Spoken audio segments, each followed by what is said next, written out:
চট্টগ্রামে বিমান দুর্ঘটনায় মৃত্যু হয়েছে পাইলটের। ৯ মে ২০২৪ আকাশে আগুন লেগে বিধ্বস্ত প্রশিক্ষণ যুদ্ধ বিমান সম্পর্কে যা জানা যাচ্ছে, বাংলাদেশ বিমান বাহিনী জানিয়েছে তাদের একটি প্রশিক্ষণ যুদ্ধ বিমান যান্ত্রিক ত্রুটির কারণে চট্টগ্রামের পতেঙ্গা এলাকায় দুর্ঘটনায় পড়েছে এবং এই ঘটনায় একজন পাইলটের মৃত্যু হয়েছে। একই মডেলের আরেকটি বিমান ২০১৭ সালেও চট্টগ্রামের লোহাগড়ায় বিধ্বস্ত হয়েছিল। বৃহস্পতিবার সকালে উড়ানরত অবস্থায় আগুন লাগার পর দুইজন পাইলট প্যারাশুট দিয়ে নেমে এসেছিলেন। পরে কর্ণফুলী নদী থেকে তাদের উদ্ধার করে বিএনএস পতেঙ্গা হাসপাতালে নেওয়া হয়। দুপুর ১২টার দিকে চিকিৎসাধীন অবস্থায় মারা যান দুই পাইলটের একজন স্কোয়াড্রন লিডার মোহাম্মদ আসিম জাওয়াদ। অপর pilot wing commander Sohan Zahurul Haque চিকিৎসাধীন আছেন।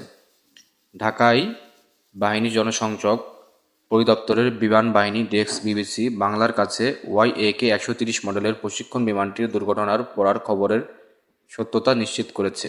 এদিকে আকাশে উড়ানরত থাকা অবস্থায় প্রশিক্ষণ বিমানটিতে আগুন লাগার ভিডিও ফুটেজ সামাজিক মাধ্যমে ছড়িয়ে পড়েছে।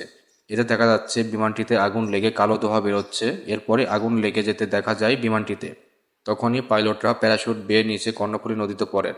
চট্টগ্রামে পুলিশ জানিয়েছে বিমান বাহিনীর জহুরুল হক ঘাঁটি থেকে ওড়ার পর বিমানটি দুর্ঘটনার শিকার হয়। ওদিকে নদীতে বিধ্বস্ত হওয়া বিমান উদ্ধার কাজ করছে নৌবাহিনী ও বিমান বাহিনী।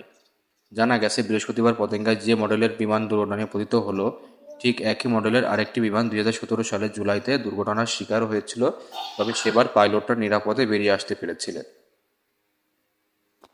তো বন্ধুরা, চট্টগ্রামের এই বিমান দুর্ঘটনার জন্য আমরা সবাই শোকাহত। সবাই তাদের জন্য দোয়া করবেন। আশা করি সবাই সুস্থ থাকবেন, ভালো থাকবেন। আসসালামু আলাইকুম।